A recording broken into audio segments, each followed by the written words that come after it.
Si vous n'avez jamais vu de zélotes dans l'évangile, parce que le véritable zélote, ce n'est pas notre frère Serge. Moi, je suis un premier zélote. Parce que j'ai donné la définition de ces zélotes-là. Nous sommes des hommes qu'on a déjà tués depuis longtemps. Un cadavre qui marche. Par des bien-aimés, la question c'est par rapport à la soumission de la femme dans le mariage. C'est par rapport à la soumission. Qu'est-ce qui s'est passé? Ben, il y a un frère, deux assemblées dites de messagers. C'est bien-aimé, au fait, a épousé sa femme dans l'enseignement. Ok, il n'y a pas de souci, c'est bien. Mais qu'est-ce qui est arrivé? Cet homme tapait tout le temps sa femme. Pour lui, sa femme était insoumise. C'est pour cela qu'il le tapait ou il a tapé. Alors, il s'est avéré que cette femme a eu un grand souci au niveau de sa santé. Elle est tombée dans un problème très grave psychologique. Elle était devenue un peu folle parce que le coup de l'homme était tellement très fort au niveau de la tête et la femme saignait même. Il paraîtrait que la femme est rentrée à la maison auprès de ses parents pour la première fois. Les parents, comme il se pourrait qu'ils sont encore des messages, ils ont dit « Ah mais non, c'est toujours comme ça le mariage. Tu connais nous les Africains. Voilà, donc il faut... voilà, quand même c'est un homme qui t'a rencontré dans l'enseignement, dans la parole. Donc voilà, maîtrise ton homme, il va changer. » L'homme, pour la deuxième fois, fait la même chose. La femme est rentrée encore auprès des parents pour dire, moi, je ne rentre plus. Et c'est là-bas maintenant que cet homme est parti maintenant chercher le diacre, le pasteur, pour dire que voilà, moi, j'aime toujours ma femme, je jure devant Dieu, je ne veux plus taper ma femme. Et puis, voilà. Et puis, jusqu'à ce que la femme a accepté par le soutien aussi de la famille. C'est-à-dire, l'homme va changer. Vous connaissez les conseils que nos mamans africaines donnent à nos enfants, nos filles. Et la femme est rentrée, et puis du jour au lendemain, on entend le téléphone qui sonne, l'homme qui pleure, ah ben la femme est décédée. Décédée, pour lui, selon lui, alors qu'il avait du sang sur son tricot, sur son t-shirt, du sang sur les t-shirts, mais on trouve sur la femme, on lui a donné de l'huile de palme. Donc l'huile de palme sur le corps, tout ça, soi-disant, la femme s'est empoisonnée. Ça, c'est selon le monsieur. Maintenant, on se demande si c'est un poison, comment se fait-il que tu as du sang sur ton t-shirt? Et en plus, tu as fui un jour avant et c'est le lendemain que tu viens nous annoncer que la femme est décédée. Et quand tu avais fui le lendemain, tu étais en t-shirt ensanglanté. Donc, du coup, il y a des soupçons que le monsieur a continué à faire de sa femme un sac de boxe. Et c'est comme ça que la femme est décédée. Maintenant, nous voulons voir dans les Écritures, est-ce que l'homme peut tabasser la sœur en Christ? Est-ce que l'homme qui se dit frère en Christ peut taper avec ses coups sa femme? Voilà, c'est la première question, parce que ça fait quand même un scandale. Est-ce que l'homme peut taper sa femme dans la maison, jusqu'à aller tuer une femme qui se disait sœur en Christ, dans le même enseignement que toi, et toi qui es au fait son mari, tu l'as tabassé tout le temps et tu te dis que ah ben la femme était insoumise. Est-ce que si la femme est insoumise, est-ce que tu as le droit de taper ta femme? Selon l'enseignement. Voilà la première question, on commence par là. J'aimerais que, en tout cas, le frère réponde. Si seulement vous sentez que vous avez le droit de taper votre femme, qu'est-ce qui pousse que tu tapes? Sinon, pourquoi? Voilà. On ne peut pas taper. Pourquoi? Mais premièrement, si tu tapes ta femme, il n'y a pas d'amour. On n'est pas en Europe, hein. On va vraiment dans l'idée biblique, c'est-à-dire même si on est au Congo, bon, ici en Europe, on est d'accord que la police tombe, hein. On est d'accord. Enlevez l'idée de l'Europe. Va dans les Écritures. Okay. Même à l'Afrique, on ne peut pas taper. Non. Donc c'est défendu. Qui défend? C'est l'État ou la Bible? Et l'État et la Bible. La Bible, quelle écriture? Est-ce que vous avez une écriture dans la Bible qui défend que tu ne peux pas taper ta femme? moi je ne vois pas, je ne sais pas s'il y a une écriture, mais je ne vois pas non plus une écriture qui dit qu'il faut taper sa femme. Peut-être une autre forme d'écriture, par exemple. Oui, vas-y. Bah, je pense que dans la Bible, par exemple, quand Dieu, entre guillemets, définit l'amour, Oui. il dit certaines qualifications, c'est-à-dire l'amour. Ne soupçonne pas. Oui, voilà, exactement. Et donc, c'est comme ça qu'on doit être. Et du coup, quand on fait l'inverse de ça, à mon avis. Bah, Et tu penses que taper sa femme, c'est pas l'amour? Non. Tu penses, hein? J'ai beaucoup aimé le mot je pense. Tu penses que taper sa femme, c'est pas l'amour? C'est pas de Est-ce que l'amour. tu sais qu'il y a des femmes qui sont démoniaques, qui aiment qu'on les tape comme ça et ça sent bien? Non, il y a des femmes comme ça vous savez ou pas? Ça vous savez, non? Il y a des femmes qui aiment, il faut que tu me tapes. C'est démoniaque. Hein? Donc on comprend que la femme a un problème, ça va? Donc c'est par amour. Donc là, notre bien-aimé dit c'est par amour, donc je ne peux pas taper. Mais le papa, là, peut-être tu as une écriture? Je crois que c'est à Timothée, il faut aimer, c'est l'écriture qui dit que mari aimé vos Éphésiens. Éphésiens chapitre 5, le verset 22. C'est là-bas que j'allais venir. Ça va? C'est ça l'écriture clé. L'écriture clé qui prouve que je ne peux pas taper ma femme. Pourquoi? Ben, c'est Éphésiens qui nous dit, hein, si tu comprends cette écriture, en réalité, tu ne peux pas taper ta femme. Ça va? Ok, on va prendre ça. Regardez cette écriture. Je prends ici femme dans le corps de la femme. Je ne prends pas femme dans les corps des enfants. On est d'accord, hein? Je prends ici femme, conception femme, dans le corps de humain qu'on appelle femme. Mais il y a aussi les conceptions femmes, concept femme, mais dans la vie des enfants. Ça, c'est autre chose. Voilà. Ou esclave, ça, c'est autre chose. Mais je prends ici femme dans la conception du humain qu'on appelle, être humain qu'on appelle femme. Ok. Éphésiens chapitre 5, le verset 22. On commence là-bas. Femme, que chacune soit soumise à son mari comme au Seigneur. C'est-à-dire, si tu es sœur en Christ et que tu es soumis au Seigneur, ben ton mari est comme ton Seigneur. Voilà. Tu dois être soumise à cet homme-là. Car le mari est le chef de la femme, comme Christ est le chef de l'Église. Ce qui est vrai, beaucoup de femmes ne conçoivent pas cette idée que le mari est vraiment, véritablement chef. Il veut que le mari soit ami. Bon, ami, ça va dans un autre sens. Mais dans la maison, la relation entre l'autorité et la soumission, ben, le mari est le chef. Pour ça, si seulement tu es dans l'enseignement, tu vas respecter cela. Le mari est le chef. Quand on dit chef, c'est comme au boulot. Ton chef, ce n'est pas ton ami, on est d'accord? C'est ton ami si lui, il arrive à, voilà, à te mettre à l'aise. Mais ne te dis pas, comme il me met à l'aise, alors c'est un ami, je peux faire tout ce que tu seras viré hein, du travail. Donc, ton chef, c'est ton chef. Donc, il y a l'écart, il y a des positions qu'il faut respecter. Et puis, la Bible continue. Comme le Christ est le chef de l'Église, qui est son corps? Ah, voilà, ça commence à venir. Donc, l'Église, c'est le corps du Seigneur. Le corps, comme nous sommes là, comme j'ai mon corps ici, c'est mon esprit qui est le mari, et le corps, c'est le corps de mon esprit. De la même manière, l'Église, c'est le corps du Christ. Moi, je suis les corps que j'ai, c'est le corps de mon esprit.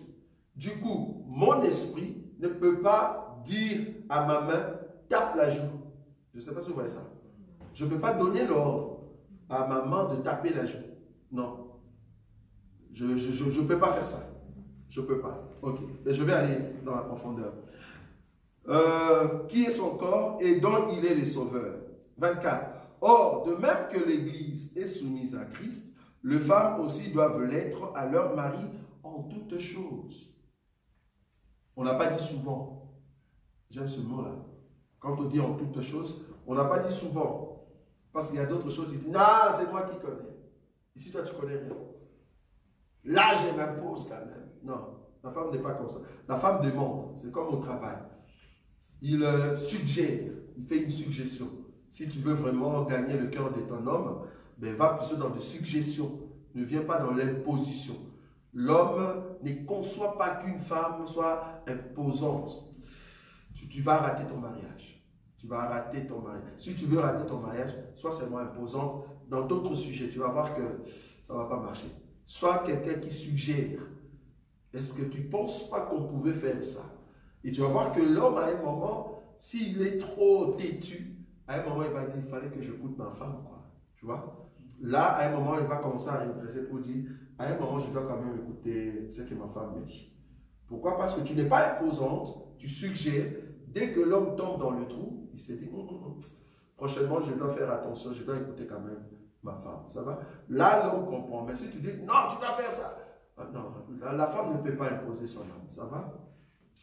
Le verset 24. Or, de même que le Christ, le verset 27. Marie, que chacun aime sa femme comme Christ a aimé l'Église et s'est livré lui-même pour elle, afin de la sanctifier. Tu ne peux pas sanctifier ta femme en les tapant. Non. Au contraire, tu la rends au fait incrédule, méchante, haineuse. Tu vois? Parce qu'elle va se sentir comme un papy. Et là, vouloir ou pas, un jour, elles peuvent commettre de crimes terribles. C'est comme un enfant qui a déjà atteint 18 ans, tu continues toujours à les taper. Non. La Bible, en tout cas, ne nous dit pas ça. Quand l'enfant est encore enfant, c'est là-bas que tu dois le corriger. Mais quand l'enfant a 18 ans, tu continues à les taper, vouloir ou pas, s'il fait les sports, il va répliquer, il va rétorquer. Il faut faire attention. Ça va? Donc, afin de la sanctifier en le purifiant et en la lavant par l'eau de la parole, pour faire paraître devant lui cette église glorieuse, sans tache. Quand on dit tache, ici on peut voir des bibots, des gonfles. Comment est-ce que ta femme, tu sors avec elle, elle met de lunettes noires parce que son œil là est rouge. C'est parce que tu l'avais tapé. C'est ta femme, hein, c'est ton corps. Maintenant, quand elle enlève de lunettes devant tout le monde, regarde l'œil. Je ne sais pas si tu es content ou pas. Jésus fait un effort que sa femme église soit sans tache, sans un coup. De tache, ça donne la malformation à la femme. Si tu tapes trop ta femme, tu détruis ses pensées au niveau de la tête. Une femme qui veut en tout cas qu'on puisse l'agresser, c'est une femme maudite. C'est une femme qui a des démons. Une vraie femme qui ressent l'amour, la compréhension, le soutien de son mari et la correction. Il y a des corrections verbales. Je n'en disconviens pas, il y a des corrections verbales, sans pour autant toucher sur la femme. Et en plus, ta femme, ce n'est pas ton enfant. Ta femme, c'est l'enfant d'autrui. Elle est venue pour t'aider dans la marche du mariage. Donc, c'est une personne adulte. C'est comme un enfant qui est déjà adulte. Donc, tu ne peux pas prendre de cet enfant-là qui a déjà 24 ans, et puis tu entres dans la chambre, tu enlèves la ceinture. Même si tu es mon père, ça ne passe pas. Ah non, ça ne passe pas. Même si tu es mon père, parle-moi, je comprends. Mais tu ne vas pas enlever ta ceinture pour me frapper. Non, ça ne passe pas. Et si tu veux crier sur moi, il y a une manière. Hein. J'ai déjà 24 ans, 25 ans. Je suis déjà adulte. Donc, il y a une manière de me parler. Beaucoup de parents font l'erreur de commencer à éduquer leurs enfants à partir de 16 ans, 17 ans. Erreur grave. L'enfant écoute quand il est encore petit. C'est là-bas qu'il faut trop serrer. Frapper même s'il faut, parce que la Bible nous le dit. Mais quand l'enfant commence à aller vers 14, 15, en réalité, sa tête commence à se positionner par rapport à l'éducation parentale. Donc, ce n'est pas à 18 ans que tu vas commencer à crier sur ta fille, sur ton garçon. Non, ça ne passe pas. Normalement, ça commence petit. Si tu veux que l'enfant reste à la maison un jour, qu'il ne soit pas en compagnie d'eux, permet que quand il est petit, tu serres trop fort. Tu ne sors pas. Si tu veux sortir, tu me demandes. Là, il est petit, il comprend. Mais pas à 24 ans, tu ne vas pas dire à un garçon de 24 ans, ne sors pas, ça ne passe pas. Ça ne passe pas. Il fallait commencer ça petit. Ça va? Donc ici, la femme, c'est un enfant adulte. Ce n'est pas un enfant que tu dois prendre le chicote et taper. Non, c'est une personne adulte. Donc, c'est par des paroles, tu vas au fait arroser cette femme des paroles. Jésus-Christ nous tape comment? Il nous tape en nous laissant devant des persécutions, des tribulations. Mais si réellement nous voulons prendre la façon de taper sa femme, comme le monsieur l'a fait jusqu'à tuer sa femme, en tout cas moi je dis, il a tué sa femme au niveau de la tête. Tellement qu'il a traumatisé cette femme. Si la femme a pris de poison, bon, si seulement elle a pris de poison, on est d'accord qu'elle s'est suicidée, ben elle va aller en enfer, cette femme. Si la femme a pris du poison, elle s'est suicidée, cette femme va aller en enfer. Ça, c'est d'accord. Mais si la femme ne s'est pas suicidée, mais c'est toi l'homme qui l'a tué, ben voilà, toi, cet homme-là, il doit vraiment confesser sincèrement. Tu as tué la femme au niveau de la tête, et il a prouvé qu'elle est devenue même folle 2 fois. Elle est partie à l'hôpital à cause de tes coups. La femme, ce n'est pas un sac de boxe. Non. La femme, c'est un humain, une aide qui vient pour te soutenir dans la marche du mariage. Et regardez toi-même, si tu étais seul, tu ne sais pas laver les habits. Hein. Tes habits sont tout le temps sales. Ça pue tout le temps. Il te faut quelqu'un qui va t'aider. Et toi, la femme, tu étais là tout le temps belle, tout le temps, mais à un moment, tu ne sais pas préparer. Hein. Tu vas apprendre bien à préparer parce que tu as quelqu'un avec qui tu dois vivre. Donc, il y a complémentarité. Et dans cette complémentarité, ben, ça démontre que chacun de nous prenne ses responsabilités. Donc, un frère qui tabasse, je souligne le mot, qui tabasse sa femme, c'est un frère maudit. C'est un frère maudit. C'est un frère qui ne comprend pas la profondeur au fait de l'amour, comme notre bien-aimé l'a dit. Tu dois aimer ta femme. Celui qui aime sa femme, en tout cas, il ne va pas lui laisser avec de rides et des taches.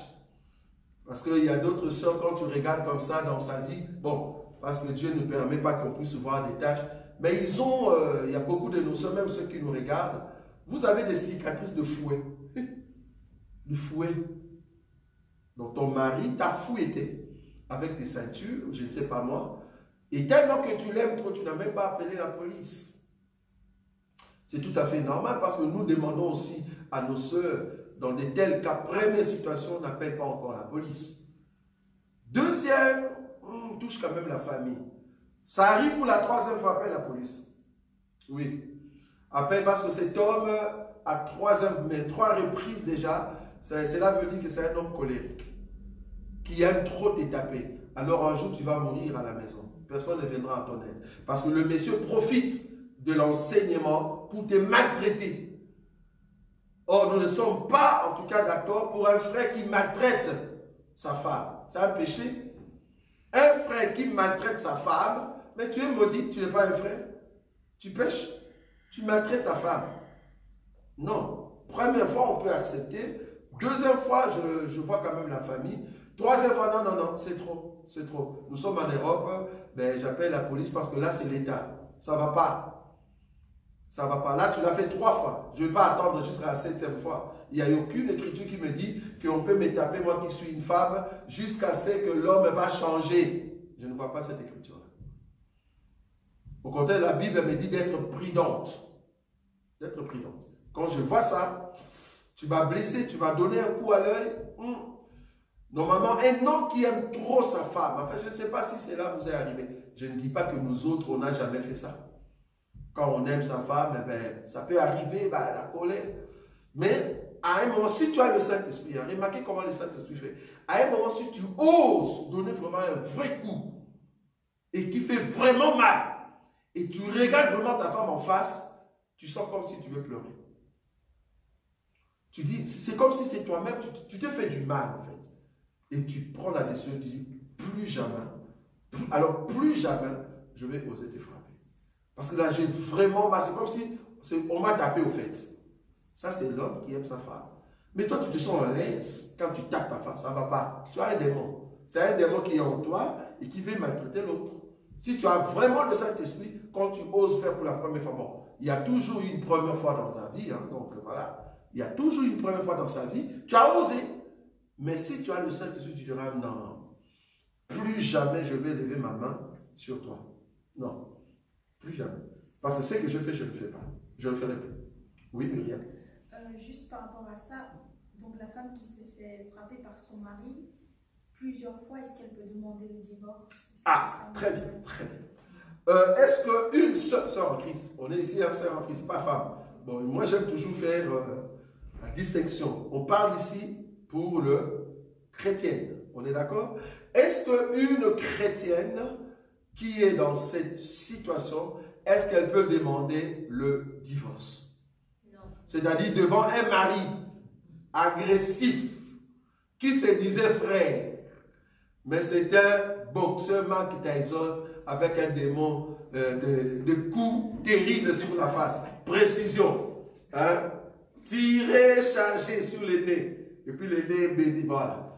Un tel frère soi-disant, est-ce que je peux demander le divorce? C'est-à-dire à plusieurs reprises, les messieurs me tapent tout le temps. Est-ce que je peux demander le divorce? Non. C'est ça?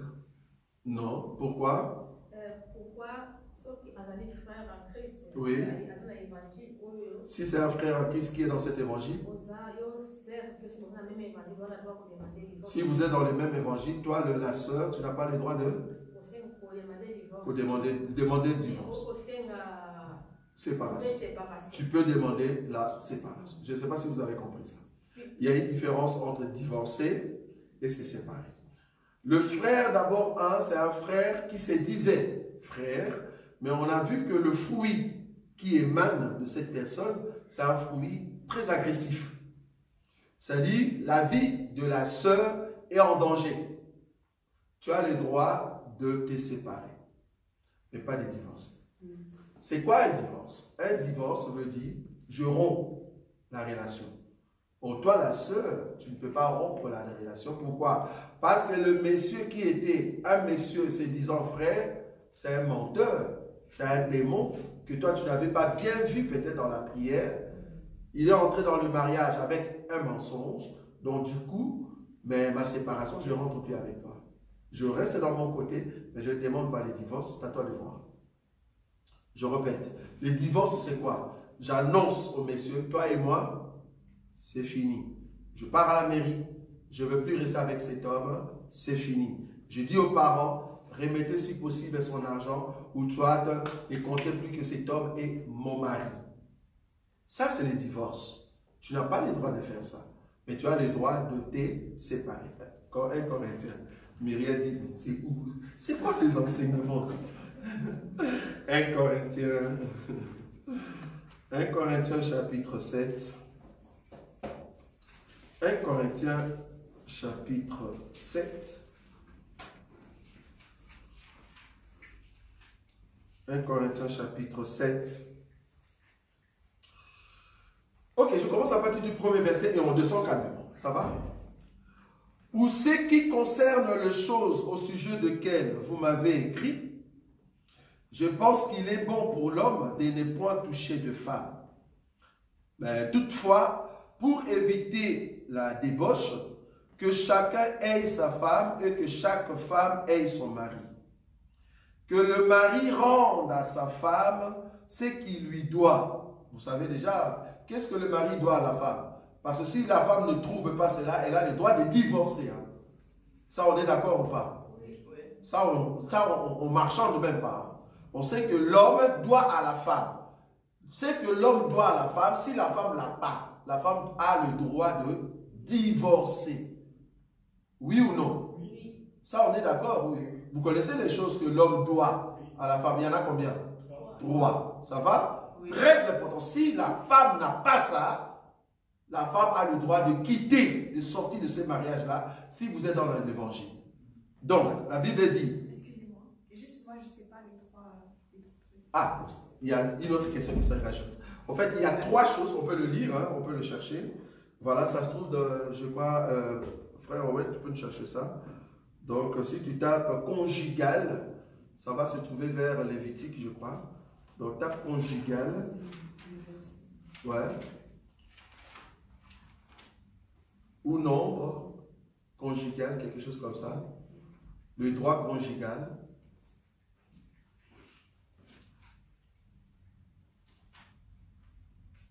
Le droit conjugal, dont la Bible dit que la femme a au fait droit à les 3 choses.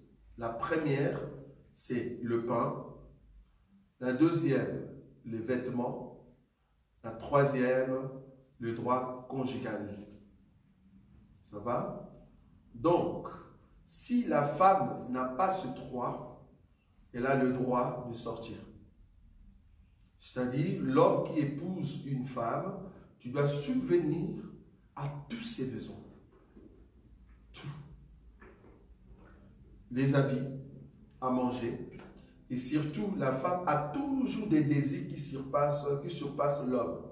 Donc, tu dois être capable, sûr, que tu dois satisfaire cette femme sur le lit conjugal.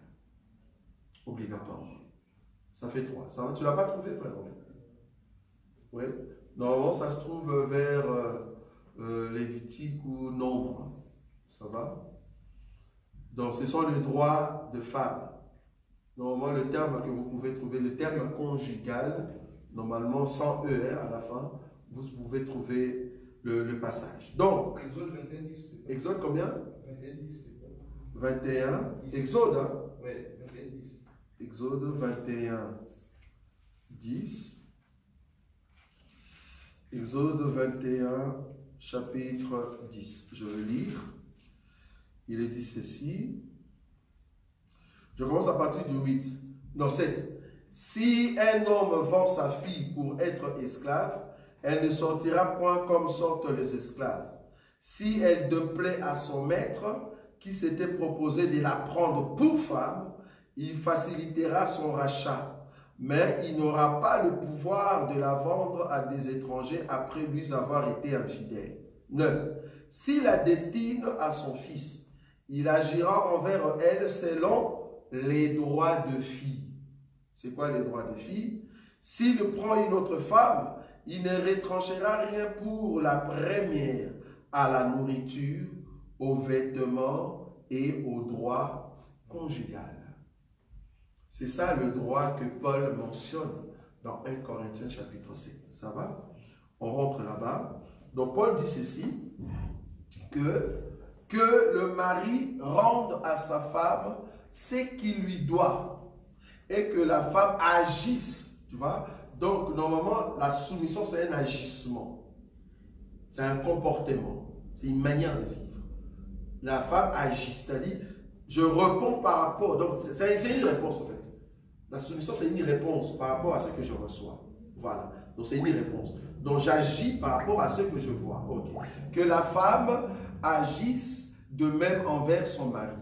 Ce n'est pas la femme qui dispose de son corps, c'est son mari. C'est son mari. De même, ce n'est pas le mari qui dispose de son corps, c'est la femme. Là, c'est par rapport à la relation sexuelle. On est d'accord. Je continue. Ne vous privez point l'un de l'autre, si ce n'est d'un commun accord, pour un temps afin de vaquer à la prière, puis retourner ensemble, de peur que Satan ne vous tente en raison de votre manque de maîtrise. Je dis cela par condescendance, je n'en fais pas un ordre. Je voudrais que tous les hommes soient comme moi, mais chacun tient des dieux un don particulier, l'un d'une manière, l'autre d'une autre. 8. À ceux qui ne sont pas mariés et aux veuves, je dis qu'il est bon de rester comme moi, parce que Paul n'était pas marié. Ok. Mais s'il manque de maîtrise, d'eux-mêmes, qui se marient, car il vaut mieux se marier que de brûler. Là, il parle par le désir du corps ou de la chair. Verset 10. À ceux qui sont mariés, c'est là-bas maintenant il commence. À ceux qui sont mariés, le ceux-là représente quoi? Le chrétien, ce ne sont pas des païens. Nous sommes dans l'église ici. Paul donne cette recommandation à l'église. C'est-à-dire à ceux qui sont mariés, pas les païens, ceux qui sont à l'église. Voilà. À ceux qui sont mariés, j'ordonne. Quand Paul ordonne, c'est-à-dire c'est par l'esprit qu'il ordonne. Ça va? J'ordonne, non pas moi, mais le Seigneur, voilà, donc c'est le Seigneur, que la femme ne se sépare point de son mari. Ok? Si elle est séparée, on n'a pas dit ici divorce, on est d'accord, hein? Donc elle a commencé, elle n'a pas dit divorce, parce que divorce, c'est le Seigneur qui en parle, hein? tu donneras la lettre des divorces, ça c'est le Seigneur. Mais Paul parle de séparation. Que la femme ne se sépare pas de son mari. Si elle est séparée, donc du moins il y a une possibilité. Vous voyez? Si elle est séparée, qu'elle demeure sans se marier. Ah, donc il y a quand même possibilité de se séparer, mais tu ne vas pas te marier, tu attends. Et qu'est-ce que tu fais après? Ou, c'est une possibilité. On est d'accord? Soit tu peux rester comme ça, tu ne te maries plus, ou, donc c'est une possibilité. Donc la deuxième possibilité c'est quoi? Ou qu'elle se réconcilie avec son mari. Muriel a bougé. Ou qu'elle se réconcilie avec son mari et que le mari ne repudie point sa femme. Donc ici, il y a la possibilité de se séparer. Mais si tu te sépares, tu ne te maries pas. C'est là-bas qu'il y a un grand souci. Parce que beaucoup ne sauront pas maîtriser leur corps sans se marier jusqu'à ce qu'elles vont tomber dans l'adultère. Parce que si tu es séparé, ben on te considère à peu près comme marié. C'est-à-dire il y a encore un lien qui te lie. Okay. Là, nous sommes dans un couple chrétien. Je martèle ça. Nous sommes dans un couple chrétien. Quand tu te sépares comme ça avec ton homme, ben l'homme ne va pas te répudier non plus. Je ne sais pas si on voit ça. Hein? Toi, ta femme, tu dis, je me sépare. On est d'accord? La Bible dit, comme la femme s'est séparée, que toi, tu es chrétien, toi l'homme. La Bible rajoute là en bas que le mari ne répudie point sa femme. Beaucoup ne voyaient pas cette pensée-là. Beaucoup pensaient que la femme a dit, mais on se sépare des corps, on se sépare parce que j'ai maltraité. Alors moi, je peux prendre une femme. Non, la Bible n'a pas dit ça. Vous êtes dans un couple chrétien, chrétienne. Donc, le mari ne peut pas non plus aller prendre une autre femme. Tu ne peux pas répudier ta femme parce qu'elle a dit, je me sépare de toi. Mais change de comportement. Parce que la réconciliation veut dire quoi? Ben, change. Si tu ne changes pas, comment il y aura réconciliation? Réconciliation veut dire réparation, on est d'accord, non? Tu as réparé ta position, alors là, je viens réconcilier pour que je rentre ensemble. Ça va? Mais si la femme dit, je divorce complètement, alors là, c'est un autre cas. Là, on va maintenant chez Jésus. Oui? Juste une petite question. Et en cas d'infidélité? Ça c'est autre. Là, on n'est pas là-bas. Là, tu touches à un autre cas. Ici, nous sommes dans les cas, comme la sœur Muriel a dit, cas de coup. Là, il n'y a pas d'infidélité. Infidélité, tu veux dire, c'est-à-dire, la femme a connu un autre homme. Ça, c'est autre chose. On n'est pas là-bas. Ici, on est vraiment dans les comportements de l'homme envers sa femme, l'atrocité de l'homme envers sa femme, et la femme décide de se séparer. Parce que la question de la sœur, c'était, est-ce qu'elle peut divorcer? Or, une chrétienne ne divorce pas. Divorce en cas, comme tu as dit, de l'infidélité. Ça, c'est autre chose. Ça, c'est pas là-bas que nous sommes. Mais ici, bon, quand je dis infidélité, il y a déjà des hommes des dieux, des hommes trop ancrés dans l'écriture. Ils nous ont dit, il n'y a pas une écriture qui dit que l'homme ne peut pas, comment ils disent? Ils disent que la femme ne peut pas repudier, repudier son mari. C'est-à-dire, parce que le mari a fait l'adultère, toi la femme, tu ne peux pas repudier ton mari. C'est ça, non? Ils disent ça. Dans d'autres assemblées, bien que l'homme a couché avec d'autres femmes, toi la femme, tu n'as pas le droit de repudier ton mari. Mais si la femme couche avec un homme, toi l'homme, tu as le droit de répudier sa femme. Ils disent ça. Alors ils oublient que Jésus qui a donné cette recommandation, Jésus étant Dieu, il a dit ça pour les hommes qui ne peuvent jamais tromper leur femme. Parce que Jésus n'a jamais trompé sa femme. Nous, Église, nous ne pouvons pas répudier Jésus, on est d'accord. Jésus non plus ne peut pas nous répudier parce qu'il sait très bien que nous l'aimons. Nous n'allons pas coucher avec un autre homme. Lui non plus, il ne va pas coucher avec une autre femme. C'est dans ce sens-là que Jésus ne martèle pas en ce que la femme puisse répudier son homme. Maintenant, si vous dites que la femme ne peut pas répudier son homme, c'est à l'homme de répudier la femme, là, vous dites que l'homme peut aller trouver une autre femme, il a le droit. Il a le droit, ou soit s'il le fait, alors il a le droit de demander pardon. Mais là, il peut le faire plusieurs fois. Voilà, ça ne change rien. Alors si tel est le cas, il faut nous montrer l'Écriture.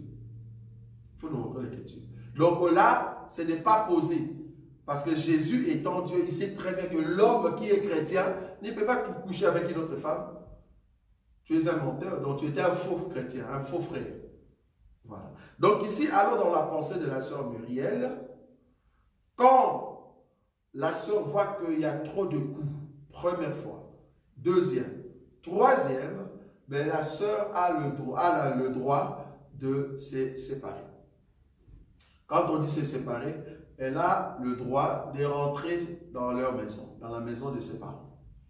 Et là, si toi, homme, tu viens, ça veut dire que tu viens pour la réconciliation. On est d'accord, non? Si tu viens pour la réconciliation, viens pour un changement. Viens pour un changement. Et là, comprends que tu m'as traumatisé. Tu m'as traumatisé. C'est comme si la soumission qui était en moi, ben, ça a diminué. Tu m'as tapé déjà 3 fois. Je reviens et tu veux me taper encore pour la 4e fois, bien que tu as réconcilié. Alors là, ça ne va pas, ça ne marche pas. C'est là-bas qu'il y a le grand souci. Ça va? Donc, du coup, nous n'autorisons pas aux frères de taper des sœurs, de tabasser des sœurs. Nous sommes contre. Et nous ne disons pas aux sœurs de divorcer. Non. Permettez quand même que le frère, s'il peut changer, ben on le verra, s'il y aura réellement changement. Oui? Moi, j'ai juste une question. À partir de quand les hommes, eux, peuvent décider de divorcer ou de faire la séparation? Parce qu'on en a parlé des femmes. Mais pour les hommes, par exemple, si aussi la femme est agressive, est-ce que l'homme peut décider de faire une séparation? Enfin... Bien sûr. Parce que ici, nous sommes dans un couple chrétien-chrétienne.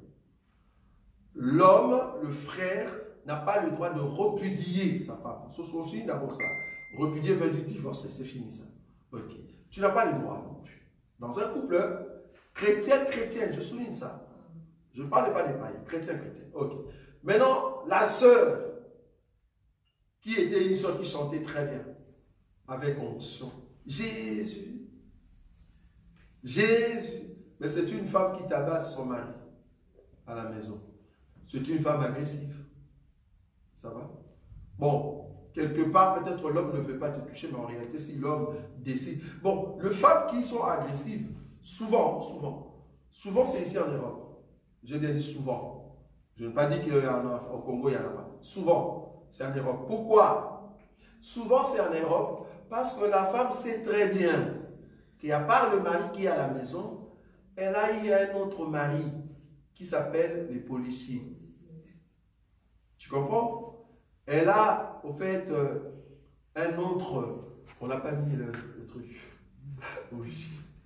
Donc, elle a, au fait, un autre mari qui s'appelle policier. C'est-à-dire, si tu me touches, j'appelle la police. C'est comme si tu me touches, j'appelle mon mari, quoi. Tu comprends? Si tu me touches, j'appelle mon mari. Tu comprends? Donc, c'est seulement ici en Europe. Elles savent qu'il y a une loi qui dit que tu ne peux pas te taper. Tu vois? Dès que la police arrive, la première des choses que la police fait, c'est quoi? L'homme sort. Il ne pose même pas la question de savoir comment c'était. Non. Même si tu dis que c'est elle qui a commencé, ils s'en foutent complètement. Ils ne regardent pas, ils protègent directement la femme. Parce que dans leur tête, la femme est un être faible. Donc, protégeons d'abord la femme. Donc, du coup, vouloir ou pas, mais la femme est protégée par la police. Tu vois? La femme est protégée par la police. Mais pourquoi? Parce que c'est le mari, deuxième mari de cette sœur. Mais si c'est vraiment une sœur en Christ, nous, dans notre évangile, si tu es bien avec ton mari, ben, ne prône pas trop la police à tout le temps à la maison. Tu vois? Petite discussion. Ah, d'ailleurs, c'est toi qui vas souffrir. D'ailleurs, non, tu vois? Tu attires toujours l'image de la police. Si tu as le cas, on doit se séparer. Bon, tu vas te séparer pour aller où? Toi, tu es ici en Christ. Tu as des mauvais esprits ou quoi? Tu veux te séparer pour aller où? Donc, tu as un autre homme. N'importe quelle discussion comme ça, on va se séparer. Si tu es le cas, on ne va plus continuer. Tu vas aller où? Donc, tu as un autre homme. C'est parce que tu te sens en position de force.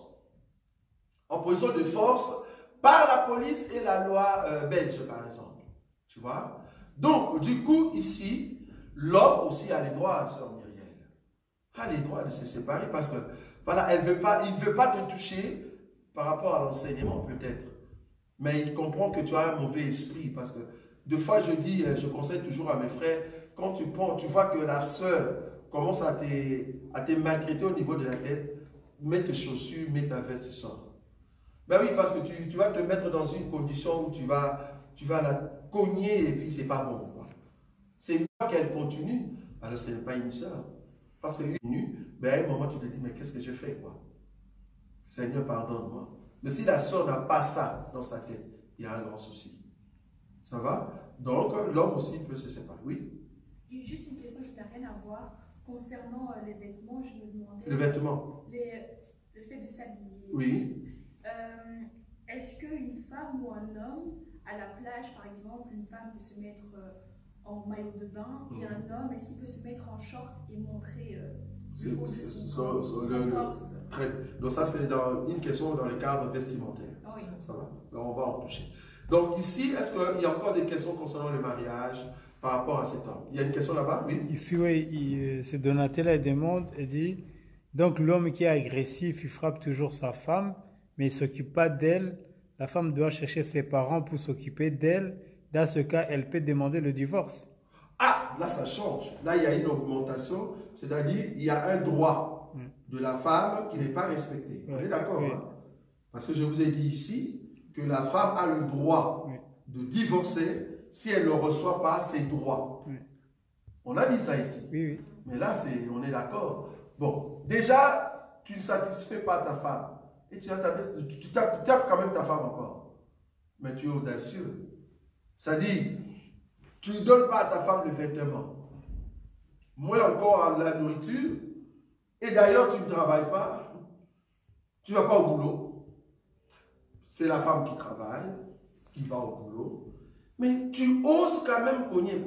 Ah, tu es audacieux. Semble-tu audacieux. Donc là, tu oses quand même. Si tu es notre frère, en tout cas, première fois, on va te dire, frère, si vraiment tu aimes cette femme-là, arrête de cogner ta femme. Parce que tu mets dans sa tête l'idée de rébellion. Elle va se révéler un jour. Parce que pour le moment, tu ne travailles pas. Tu ne lui donnes pas à manger, moins encore les vêtements. C'est elle, parce que par amour, hein, c'est elle qui travaille. Je parle de femme, hein. Je ne parle pas d'une amie que tu as mis à la maison. Non, je parle ici d'une femme que tu as épousée. Okay. Toi, tu ne travailles pas. Et c'est elle qui travaille et qui amène l'argent. Mais tu la tapes quand même. Tu es audacieux. N'ose pas faire ça. Mets-toi dans la position d'un homme. Toute l'autorité entre tes mains. L'argent. Parce que l'argent, c'est le pouvoir. Va travailler. Trouve le pouvoir et subviens aux besoins, au fait, de ta femme. Mais un homme qui ne vient pas aux besoins, qui ne subvient pas aux besoins de sa femme et qui tape encore sa femme, ah mais non, ben, je ne vois pas comment tu peux rester dans ces mariages si tu es ma fille et si tu es chrétienne. Je ne vois pas. Parce que, ben, je veux dire, ben, le frère n'avait pas bien compris le mariage ou il n'avait pas l'enseignement du mariage. Voilà. Une autre question? Oui, encore Donatella demande, comme l'homme doit 3 droits à la femme, la femme de son côté, elle doit quoi à son mari? Non. La femme ici, elle doit quoi à son mari? Elle doit juste une soumission. Okay. La soumission, c'est ça, comme je dis, c'est un agissement. C'est un comportement, la manière de recevoir auprès de l'homme, le comportement et les actifs de l'homme. Ça va? Donc, même l'argent, financièrement, on sent la soumission de la femme.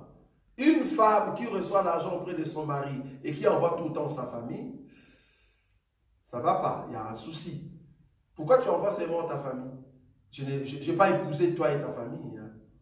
Je t'ai épousé toi et nos enfants. Donc si tu veux envoyer l'argent à ta famille, tu me demandes. Hein. Je dois savoir. Il ne faut pas le faire dans les coulisses, non. Nous sommes à deux. Même moi étant mari, parce que je viens avec mon argent, parce que nous sommes une société, parce que, regarde, en ce qui concerne le corps, nous sommes partenaires. On est d'accord? Qui dit partenaire, c'est-à-dire il y a des partenariats. Ok. Là où il y a le partenariat, c'est-à-dire il y a fondation de l'amour. Là-bas, je dois quand même te dire, ok, voilà, ben, je proviens à 1500 € pour aider maman parce qu'elle était souffrante. Je te le dis. Donc, ne fais pas, éviter de faire des choses dans les catiminies. Donc, la femme doit au fait la soumission à son mari. Tu dois en tout cas démontrer cela. Ne sois pas une femme qui fait des choses dans les coulisses. L'homme ne sait pas. Non, non. Tu dois le dire. Tu le dis tout. Et puis ne sois pas une personne qui divise la famille.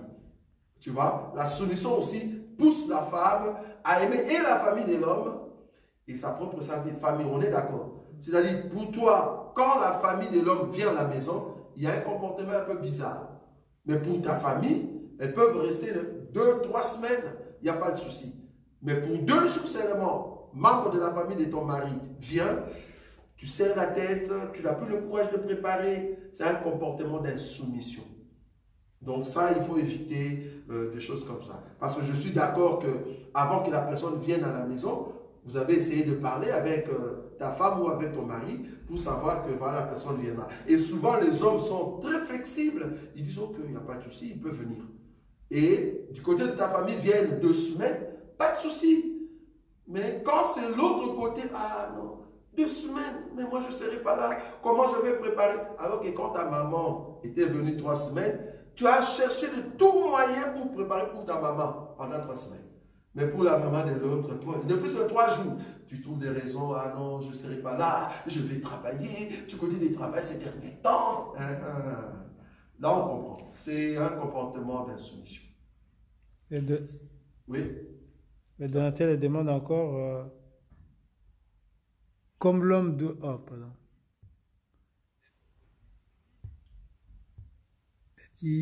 Si la femme doit la soumission à son mari, Oui. est-ce que la femme qui frappe son mari peut demander le divorce? La femme qui frappe son mari. Ouais. Là, si l'homme peut demander maintenant le divorce. Ah, mais si l'homme peut demander le divorce. Ok, non, j'ai déjà dit ici, même l'homme qui tape sa femme, dans le couple chrétien, j'ai dit ici que la femme ne peut pas demander le divorce, oui ou non? Je dis que la femme peut se séparer. J'ai dit aussi, la femme qui tape son mari, dans un couple chrétien-chrétienne, ben, l'homme peut se séparer, comme la sœur Myriam a posé déjà cette question-là. Ça va? Tout ça, on a déjà répondu. Oui? J'ai juste une question. Si c'est des mariages forcés, arrangés, est-ce qu'on peut demander le divorce? Est-ce que tu as déjà vu chrétiens-chrétiennes, on les a forcés dans les mariages? Enfin, il y en a. Hein. Non, il n'y en a pas. Ça, c'est le mariage païen. Tu sais, ça, j'ai bien dit. Chrétien, chrétienne. Oh, toi étant chrétien, tu sais très bien qu'on ne peut pas te forcer dans un mariage. Comment tes parents vont te forcer? Vous voulez me forcer une femme que j'ai déjà vu que ce n'est pas une chrétienne? Non, je ne prends pas. Je veux prendre parce que l'élément clé dans le choix du mariage, c'est une femme chrétienne qui connaît le Seigneur. Ça, c'est vraiment indiscutable. Je dois d'abord vérifier que c'est une chrétienne, c'est une personne qui craint Dieu, alors les autres viennent après, beauté, intelligence, ça vient après. Mais d'abord, chrétien, chrétienne. Là, c'est bon. Donc, tu ne vas pas me forcer, toi, parent, pour me dire, épouse-les. Je peux te montrer. Je dis, ah, regarde la sœur telle, je crois que c'est une bonne sœur. Est-ce que tu ne sais pas? Voilà, moi étant parent, je peux, tu vois, pour faire un arrangement. Mais moi étant parent chrétien, je sais très bien que la sœur, voilà, j'ai déjà vu des qualités, quoi. Mais je ne te force pas. Non, parce que tu es chrétien. Ça va? Non, je ne te force pas. Oui. La question du mariage. Dans les questions du mariage. Parce que l'autre a aujourd'hui que couple les alliés, comment ça dit? Partenariat. Oui, dans le couple, c'est une question de partenariat. Ce qui, frère, a sali que ça la dépense, sur les dépenses, soit ça dépense sans oyeba. Si le frère dépense sans te dire, sans te donner aussi l'explication. Non, non, ça déjà, ah, il le fait déjà et puis il te donne l'explication après. Oui. Oui. Ah, mais non, normalement, non. Non, parce que s'il fait ça, toi maintenant essaye de repliquer la même chose. Ça ne passe pas. Bien sûr, tu me l'as dit, mais peut-être j'allais te donner un conseil. Au lieu de prendre la somme, l'utiliser et me dire après, peut-être j'avais une autre vision de cette somme-là. Moi, je me disais que tu as 3000, alors que tu as déjà fait la dépense de 1500. Moi, dans ma tête, je vais au boulot avec la pensée des 3000, alors qu'il reste que 1500. Et tu viens me dire après. Ça, non, première fois, ça peut passer. Deuxième fois, je commence à me dire, est-ce que cette femme, pourquoi elle est venue dans le mariage, tu vois? Troisième fois, non, ça passe plus. Donc, c'est mieux, avant de faire quelque chose, asseyez-vous. Maintenant, le problème ici, il faut se dire aussi, à chaque fois que nous sommes assis pour traiter ça, il y a toujours un qui dit, qui a toujours un non. Tu vois? C'est-à-dire, il est toujours pessimiste. Tu vois? Pessimiste à fond. À chaque fois que vous venez pour dire, on va prendre 500 pour faire ça, il y a toujours un non qui sort. Il faut commencer à donner des explications. Tu vois? Il y a des gens comme ça. Mais remarquez que si c'est son côté, il n'y a pas de non.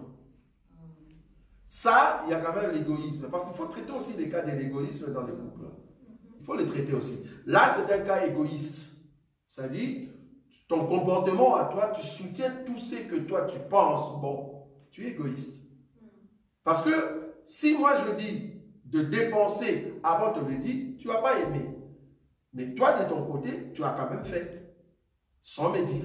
C'est pas bon, c'est égoïste. Donc, à un moment, il faut vraiment. C'est ce qu'on appelle l'harmonie. C'est quoi l'harmonie? Comme je dis, partenariat. Donc, si vous voulez bien vivre dans le mariage, parce que le mariage, tu n'as pas épousé un enfant, ton enfant. Non. Tu as épousé une personne adulte qui vient d'une autre famille, qui a reçu une éducation et qui vient chez toi, et vous voulez créer ce qu'on appelle une éducation commune, ensemble. Donc, ça demande de l'harmonie. C'est-à-dire, on va harmoniser ça, non. Ça, oui, on peut garder. Ça, voilà, jusqu'à ce que vous allez, il y aura compatibilité. S'il n'y a pas compatibilité, il y a un grand souci. Donc, ici, le comportement de l'homme qui dépense et qui vient dire à la femme après, pose-toi la question, est-ce que tu aimes vraiment ta femme? Tu vois? Ou soit tu traites ta femme comme une esclave. Tu vois? C'est-à-dire, tu ne la vois pas comme... voilà une personne à côté de toi, tu la prends comme un papier, quoi. Bon, pourquoi je dois lui dire? C'est moi qui amène l'argent. C'est pas bon, ça. Ça va? Oui? Ouais. Oui, vas-y, continue. Et s'il était quelque part, et qu'il était dans sa famille, et puis là, il a dépensé.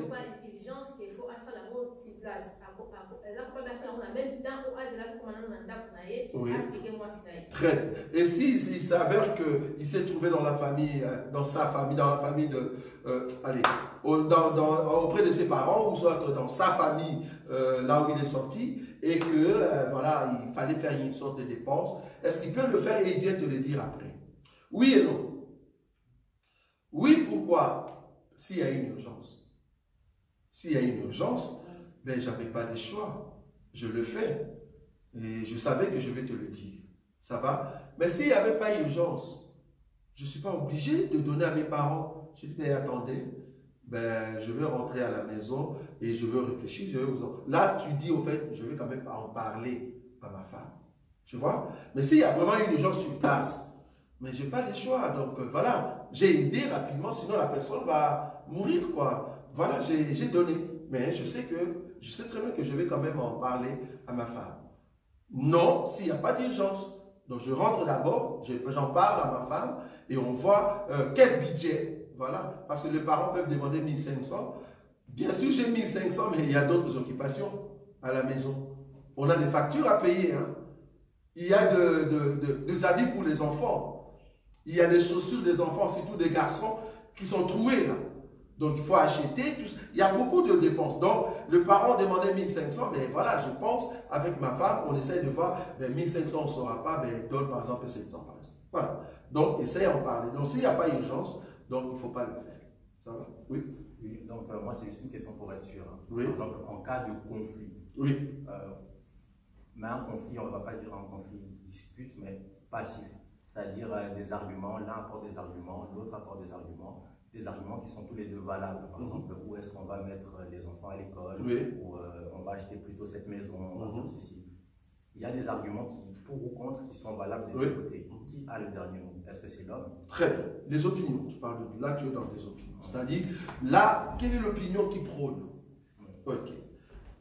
Je crois que dans un couple chrétien-chrétienne, vous deux, vous êtes censés avoir l'enseignement. Ce qui prône dans vos opinions, c'est la pensée de la parole. Supposons, moi je veux mettre mes enfants dans une école néerlandophone. Ça va? Moi étant mari. Pourquoi? Parce que je vois les avantages du côté néerlandais. Mais toi, ma femme, tu dis non, non, non, moi je veux francophone. Ça va? Je crois que dans les opinions, ce qui est bien, il faut le faire avec douceur. Surtout si tu sais que ce que toi tu penses est vraiment capital, ne force pas. Parce que si tu forces, il y aura tension. Et quand il y aura tension, il y a fissure. C'est pas bon. Tu peux ramener la personne, comme la Bible a dit, hein, Dieu, je crois qu'on peut continuer, hein, dans 1 Éphésiens 1, Jésus nous arrose par la parole. Tu vois ça? Jésus hein, arrose l'Église par la parole. Je crois que l'homme a été créé pour parler. La femme a été créée pour écouter. Aborde ta femme. Si tu veux que ton opinion prône, tu dois savoir comment parler à ta femme. Si tu parles avec un esprit arrogant, voilà, c'est moi l'homme. Fais attention. Il y a des moments où il ne faut jamais dire c'est moi l'homme. En fait, il y aura une rébellion. Tu vois? Tu veux imposer ton opinion, mais il y a une manière. Jésus, pour imposer son autorité sur nous, il nous arrose avec des conseils. Si tu n'écoutes pas, il te laisse. Va, tu vas tomber.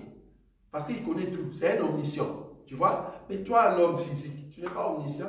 Qui te dit que les enfants qui vont aller à l'école néerlandophone, réellement, ils seront bien? Tu ne sais pas. Je vais donner mon cas. Hein. Par exemple, quand nous on était en Hollande, hein, parce que la Hollande vous connaît, nous, on vient de la Hollande. Personnellement, vu que je dis, ah, ben, le néerlandais, c'est une langue chinoise ou chinoise, pour moi, il faut que les enfants apprennent bien le français. Du coup, ce sont des Congolais quand même, donc ils doivent avoir cette manière de parler fluide, le français, quoi, voilà. C'est ce que moi j'ai pensé. Mais ma femme m'a dit, ben écoute, c'est du côté néerlandophone qui a beaucoup plus de bonne éducation et surtout, ils suivent les enfants vraiment dans la profondeur. Ça, moi, je ne le voyais pas au départ, tu vois. Mais je n'ai pas imposé, mais je voulais à tout prix qu'on amène les enfants. Mais après, j'ai laissé. Mais aujourd'hui, je vois la différence. Un enfant qui étudie à Charleroi, tu ne vas pas les accompagner avec un enfant qui étudie à Louvain, frère. Essaye seulement de voir. Un enfant qui est à Charleroi, vas-y, appelle-le, amène-le à la maison, amène-le chez toi. Regarde la différence entre tes enfants qui sont à Louvain. Tu vas comprendre directement, il y a une différence. Regarde le niveau de la mathématique. La façon qu'on martèle sur le cours chez les néerlandophones et chez les francophones. Regarde seulement. Même dans nos boulots. Va seulement dans nos boulots. Regarde la largesse que font le wallon et le flamand. Les flamands sont durs, ils travaillent, ils bossent. Mais les autres, non. Ils sont là, ils viennent au boulot comme s'ils ne veulent pas. Quoi. Ils parlent trop. Voilà. Tu vois? C'est vraiment des comportements comme ça. Donc, à un moment, il faut dire, il ne faut pas t'imposer, sinon tu vas rentrer dans le trou. Toi et la famille. Ce sont des opinions. Les opinions, c'est discute. Donc, dans des discussions comme ça, normalement, on est d'accord que ce n'est pas là-bas que la femme va dire, je divorce. Non, pas dans des petites choses comme ça, s'il te plaît. Il y aura toujours des tensions, on est d'accord. Et d'ailleurs, la Bible a déjà dit que la femme, c'est comme de gouttes d'eau qui sortent d'un robinet. Et ça ne cesse pas. Tu vois? Ça dit que tu es calme, mais tu sens l'eau qui fait tac, tac, ça tombe tout le temps. Ça, c'est une femme. Donc, la Bible détermine déjà que la femme est comme ça. Donc, si tu épouses une femme, c'est comme si tu as épousé des cris. Une personne qui va commencer à te tourmenter. Donc, tu acceptes ça. Tu écoutes et puis tu dis, bon, je vais traiter ça. Ne dis pas, oh, moi j'ai épousé une païenne qui parle tout le temps. Elle est créée comme ça pour parler tout le temps. C'est toi qui n'as pas compris, c'est pas une femme. Quoi. Voilà, tu n'avais pas compris. La femme est créée pour parler. Une femme qui ne parle pas, mais elle a des mauvais esprits. Quoi. Elle doit parler. Voilà, elle doit parler. Elle a été faite pour parler. Toi, l'homme, tu as été fait, quand elle parle, tu écoutes et tu observes. Et tu juges. Ça, c'est l'homme. Il ne faut pas dire, ah non, pourquoi tu ne veux pas? Non, laisse-moi calme. Laisse-moi calme, mais quand c'est une femme, elle doit commencer à crier. Et à un moment, quand je dis crier avec modération, on est d'accord. Mais je dis, elles sont créées pour parler. C'est ça la Bible. Donc, à un moment, c'est toi l'homme maintenant qui prend tout ce qu'elle dit et tu juges. qu'est-ce qui est bon. Parce qu'en parlant, il y a des choses qui sont bonnes et celles qui ne sont pas bonnes. C'est à toi maintenant, l'homme. Dieu t'a donné la capacité de détecter. Non, nous sommes des détectives. De détecter le bon. Et c'est là-bas que tu tires, tu dis, ok, j'ai compris tout ce que tu as dit. Tu vois, là, tu reviens et même sa tête est posée. Tu as d'accord, je suis d'accord avec toi. Ici, là, là. Mais là-bas, je ne suis pas d'accord avec toi. Pourquoi? Regarde conséquences. Ça, c'est un homme maintenant. Tu vois, l'homme ne discute pas avec la femme. Non, on ne discute pas. Si tu trouves que ça ne va pas, mets tes chaussures, sors. Quand tu reviens, vous allez parler calmement. Ça, c'est l'homme. Donc ça, il n'y a pas séparation, on est d'accord. Ce sont des opinions. Mais ici, on est vraiment dans les cas de coups, atrocités. Ça, c'est autre chose. Ça va? Oui?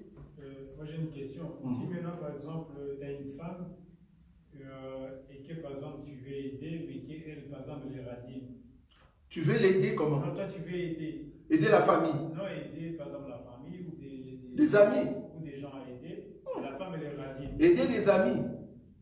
Ça peut être amis ou la famille ou quelqu'un qui a un besoin. Bon, un bon conseil. Ça, c'est un conseil.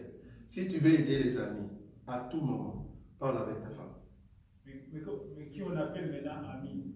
Ami, c'est-à-dire, bon, ici, bon, moi, tu as bien dit ami, hein, moi, je ne parle pas des frères. Non, moi, j'ai dit, ça peut être la famille, ça peut être quelqu'un qui a un besoin. Oui, quelqu'un qui a besoin, parle à ta femme. Mais si elle est radine. Comment? Radine. Elle n'aime pas donner. Elle ne veut pas? Non, elle n'aime pas donner. Ah, ok, des natures, quoi. Voilà. Donc, elle est radine, ok, je comprends. Je connais cette radine. Okay. Donc, elle est radine, donc, radin. Donc, elle est radine, donc, elle n'aime pas, au fait. Voilà, elle n'aime pas. Okay. Donc, je crois qu'une sœur en Christ ne peut pas être radine, quoi. C'est-à-dire, bah oui, je suis d'accord avec toi. Mais le problème ici, c'est là où je parlais de l'esprit égoïste. Elle n'aime pas donner quand toi, tu veux donner. Mais est-ce qu'elle aime donner quand elle veut donner? Ça change. C'est-à-dire, moi, je veux maintenant voir. Je voulais donner, elle ne veut pas. Ok, ben j'attends. Parce que vouloir ou pas, il y aura toujours où la mâchoire tentera d'aller de l'autre côté. C'est-à-dire, il y aura toujours un moment où elle aura besoin de donner. C'est là-bas que je vais observer. Maintenant, si c'est elle qui doit donner, obligatoirement, que ce soit la famille ou... si elle doit donner, elle donne comment? Parce que même si la personne est radine, comme tu dis, une personne radine, vouloir ou pas, si le terme, je n'ai jamais entendu ça, le terme radine, ça existe. Oui. Ah oui. Donc une personne radine, si la personne est radine, comme tu le dis, mais est-ce que pour sa propre famille, elle peut être aussi radine? Je ne sais pas. Il y a des femmes comme ça. Parce que dans un couple, oui. Ça peut être même, par exemple, la mère de la femme qui a demande. Besoin. Oui. C'est l'homme qui veut donner, mais ce n'est pas sa mère. Oui.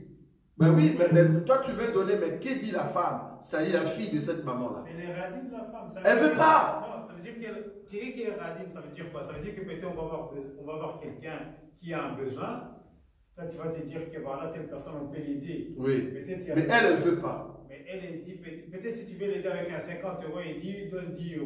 Okay. Tu sais que la personne, elle a besoin d'un 50 €. Voilà. Parce que ça existe quand même. Bon, ce qui est vrai, mon frère Owen, nous les hommes, si tu trouves un homme généreux comme nous autres, nous sommes trop... on exagère en fait. Quelqu'un qui te demande 100 € et tu veux donner seulement 100 €. Je crois que, comme j'ai dit, va voir un peu la situation à la maison.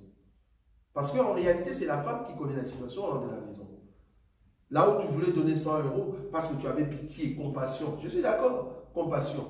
Mais est-ce que tu as demandé à celle qui contrôle, qui gère la maison?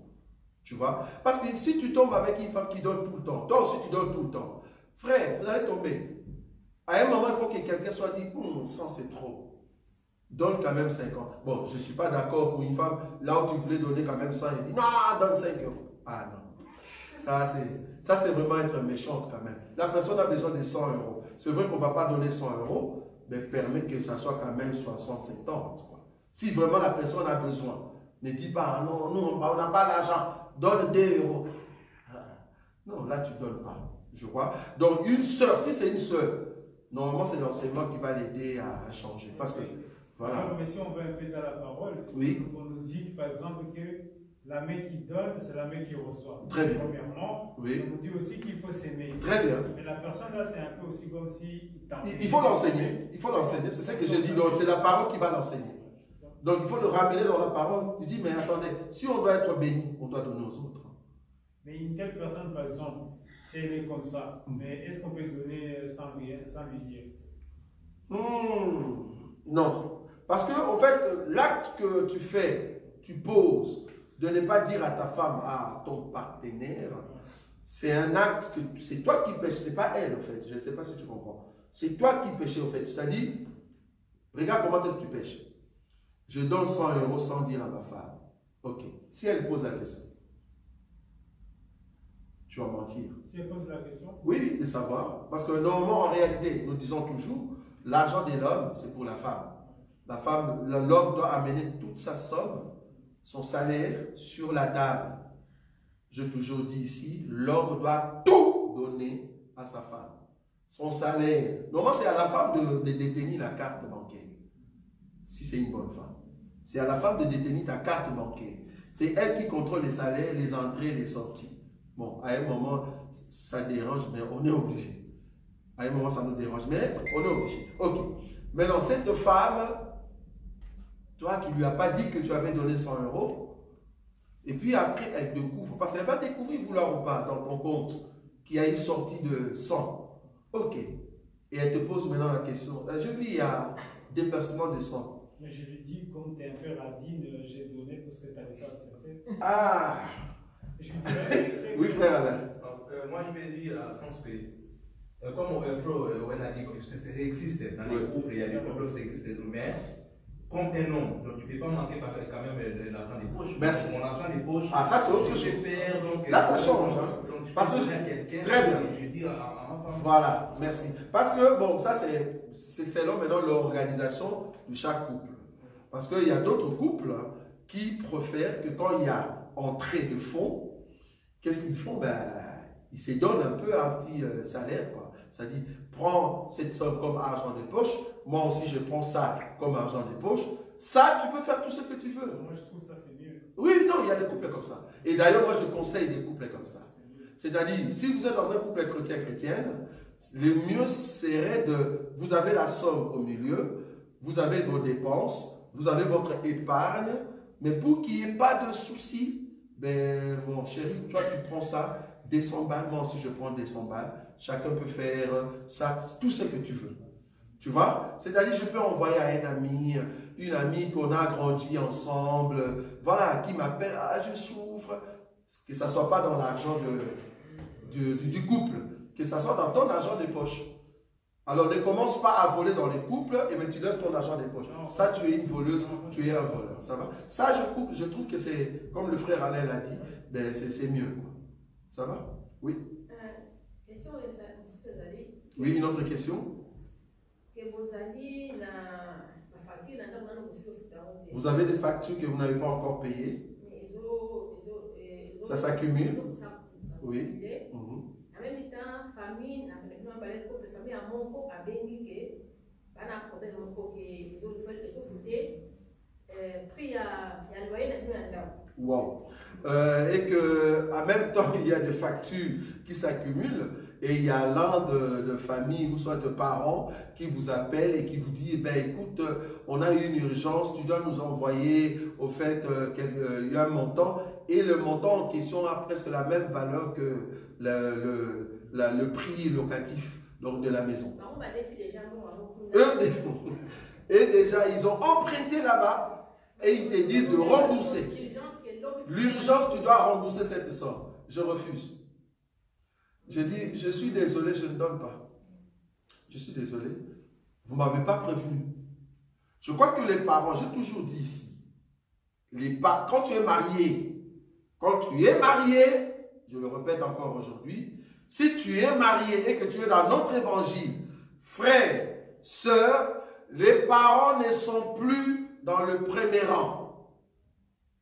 Les parents, les enfants, ils sont dans le même rang. Et voire même, les enfants peuvent aller au-delà des parents, tes enfants à toi. Pourquoi? Ce n'est pas aux parents pardon, ce n'est pas aux enfants d'amasser pour les parents. Les parents t'ont mis au monde. Pourquoi? Tes parents t'ont mis au monde parce qu'ils voulaient avoir un enfant. Ce n'est pas parce que toi tu voulais venir. C'est-à-dire c'est à eux de prendre soin de toi. Maintenant que tu es dans ton mariage, tu gères ton mariage. S'il y a un cas de parents, parlez-en à ton mari, à ta femme. Ne dis pas à ta femme, toi tu n'aimes pas mes parents. Non, non, ne dis pas. Parlez-en, traite ça, calmement, comme il y a une urgence. Aïe, aïe, traite ça. Donc, les parents ne peuvent pas t'utiliser comme une vache à lait. C'est-à-dire, nous avons déjà emprunté, envoie-nous 2500. Je refuse, je ne donne pas. Je vais vous envoyer 5 €. Voilà. Comme ça, ça va vous apprendre. Prochainement, vous ne pouvez plus faire ça. Je ne suis plus à la maison, je suis chez moi avec ma femme et mes enfants. Donc, à chaque fois que vous voulez faire quelque chose, avisez-moi. Comme ça, moi, j'ai le temps d'en parler à ma femme ou soit à mon mari. On traite ensemble et c'est comme ça que nous verrons comment nous pouvons subvenir aux besoins des parents. Et je souligne, ce n'est pas une obligation d'aider ses parents. Ce n'est pas une obligation. Ce n'est pas aux enfants d'amasser, c'est aux parents d'amasser. Oui.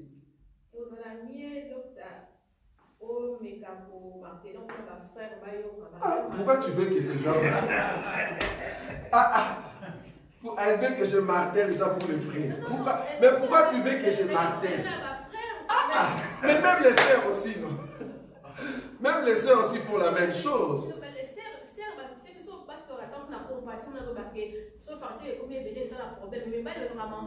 Ah oui, bon, je suis d'accord avec toi, mais je crois que c'est les deux côtés. On doit marteler ça pour les sœurs, on doit marteler ça pour le frère.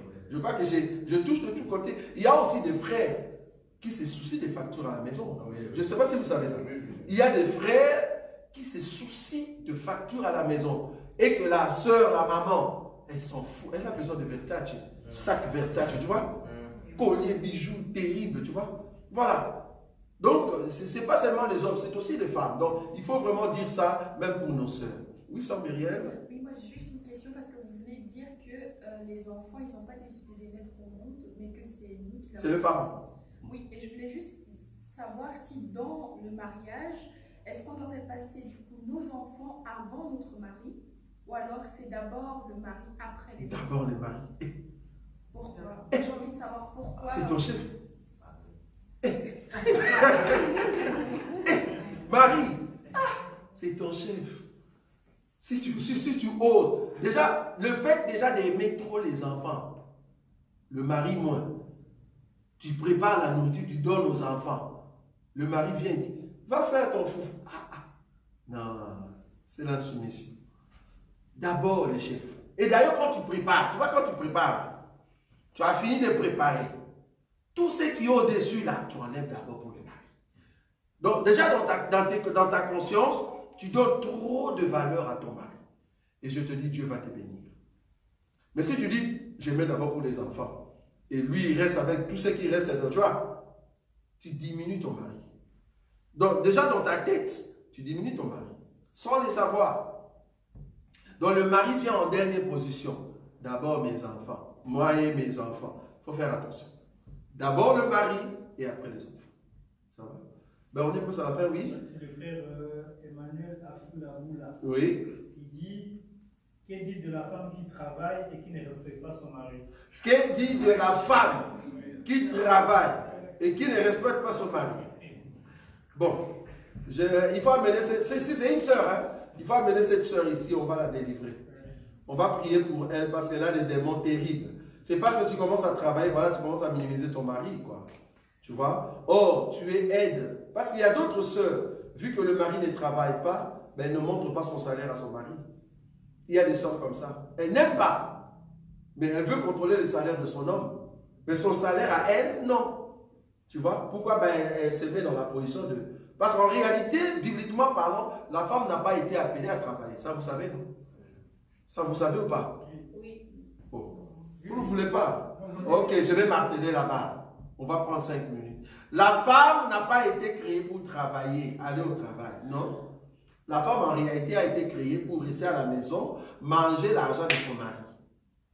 Maintenant, s'il s'avère que la femme travaille, comme tu travailles et que moi, je t'ai donné la preuve, normalement, c'est l'homme qui permet que sa femme puisse aller travailler. Toi, tu ne peux pas dire, moi, je dois travailler. Qui es-tu pour m'empêcher d'aller travailler? Tu n'as pas le droit de dire ça. C'est à moi de te dire, tu peux aller travailler. Parce que si j'ai beaucoup d'argent, non, tu ne travailles pas, tu restes à la maison. Même si tu as étudié, tu restes à la maison. Mais si je trouve que des finances, il n'y en a pas assez, mais qu'est-ce que je fais? Je dis non, tu peux m'aider, tu vois, aide. Maintenant, quand tu vas mettre ton argent, même si tu gagnes plus que moi, non, ton argent, tu le ramènes, tu mets sous la table. On se met à deux et on gère. Donc, il ne faut pas dire, non, mon argent, ça c'est mon argent. Toi, tu as ton... Non, non, c'est pas comme ça. Parce que tu es aide, c'est comme si on a envoyé à l'enfant d'aller travailler, mais qui est encore sous tutelle, vous voyez, sous tutelle de ses parents. Or, cette femme est soumise à son mari. Donc, la soumission veut dire, tout ce que tu fais, tu dis à ton mari. C'est-à-dire, tu pars au travail, dès que tu viens, à la fin du mois, tu dis, mon chef, mon Seigneur, je croyais que la sœur Myriam allait dire Amen. Mon chef, voilà mon salaire. Voilà, j'ai gagné autant. Comment est-ce qu'on peut organiser pour la maison? Voilà. Ça, c'est une femme soumise. Mais une femme insoumise, elle ne dit rien. Son argent, comment elle dépense, elle ne te dit pas. Mais toi, de 500 €, elle a de l'œil là-dessus. Là, il y a un grand souci. Ça va? Donc, je crois qu'une telle femme, frère Owen, non, c'est une soeur qui a, en tout cas, des mauvais esprits. Il est 20h05, je ne sais pas si on doit continuer. Oui, dernière question, oui. sœur Myriel. Moi, en fait, j'ai un peu du mal avec question de soumission parce Oui. que je me demande à partir de quand alors on est maître de soi-même, si c'est l'homme qui doit tout décider alors que Dieu nous donne déjà nous-mêmes la possibilité d'avoir le libre arbitre de choisir, enfin, le choix qu'on a envie de faire de sa vie. Très bien. Et là, je ne comprends pas pourquoi c'est l'homme qui va dire à la femme tu vas travailler ou tu ne vas pas travailler. Enfin, Libre arbitre, comme tu le dis, c'est quand tu es seul. C'est-à-dire, on ne t'a pas acheté. Parce qu'en réalité, le mariage, c'est un achat. Ça va? On a acheté un terrain, un champ. La femme est représentée comme un champ. Et que l'homme est représenté comme le propriétaire du champ. Donc, je viens acheter le champ et c'est à moi de décider ce que je fais avec mon champ. Dans la parole. Quand tu étais seul, c'est tout à fait normal, tu es libre de faire tout ce que tu veux. Maintenant, quand tu viens dans le mariage, il y a ce qu'on appelle l'autorité de l'homme sur toi. Cette autorité ne veut pas dire imposition. Je ne sais pas si tu vois. C'est-à-dire, il y a l'ordre, non, dictature, non, ce n'est pas dictature. C'est juste que ce que tu fais, tu n'es plus seul.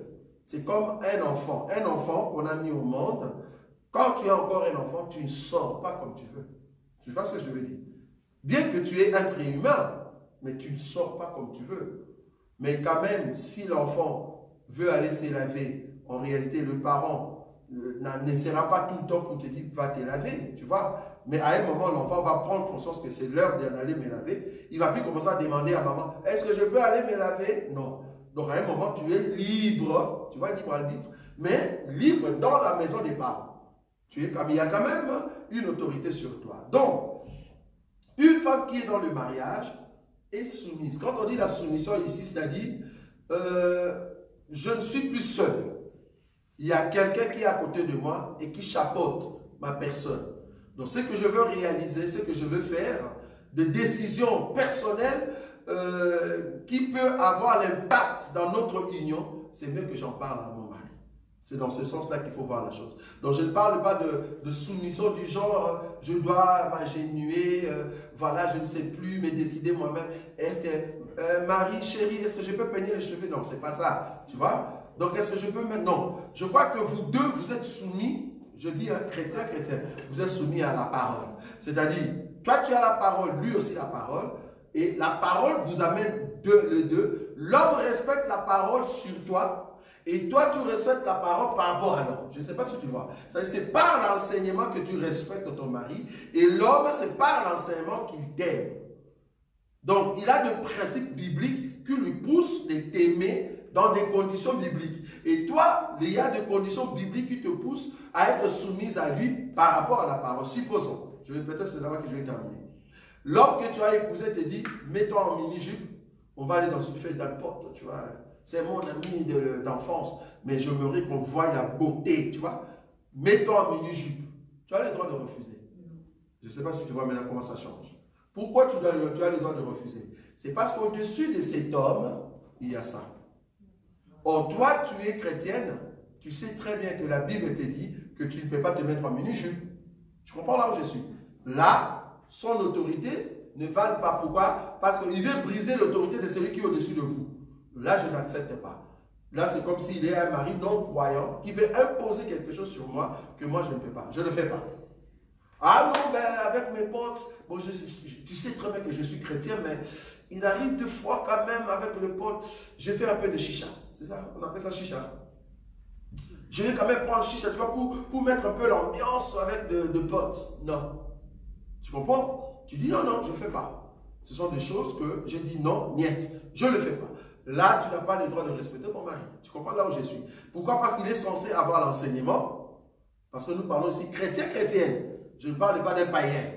Et quand je dis chrétien ici, je ne parle pas d'une personne qui va à l'église. Non, une personne qui met en pratique la parole de Dieu.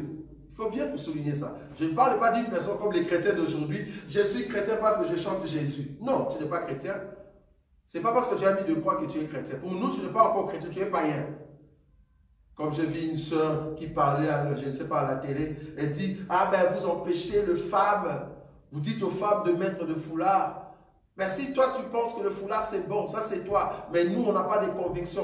Garde tes foulards à la maison. Et d'ailleurs j'ai l'onction. Une jeune fille qui a dit ça. Et j'étais scandalisé. Et la fille était en pantalon, jeans, serré à fond. On comprend que ce sont des filles impudiques. Si tu regardes bien la fille, dans la vie de cette fille-là, c'est une fille impudique qui ne connaît pas Dieu. Insolente, qui ne respecte pas les parents. Et peut-être elle est encore dans la maison de ses parents, mais qui ne respecte pas ses parents. Parce que tout enfant qui est dans la maison de ses parents, il y a un minimum de soumission que tu dois rendre à tes parents. Ça va? Donc ici, c'est limité par rapport à la parole. C'est-à-dire, je regarde la parole par rapport à ce que l'homme me donne. Ce que l'homme me dit, il faut que ça soit ici. C'est-à-dire, ça doit collaborer avec la parole de Dieu. Il ne faut pas accepter tout, surtout si tu es dans un mariage chrétien et non chrétien. Il faut faire attention. Ça va? Donc, c'est vraiment ça. Voilà. Nous avons terminé. Que Dieu vous bénisse. Voilà. Nous acclamons le Seigneur. Nazako matangai, nazako matangai, nga nazako matangai.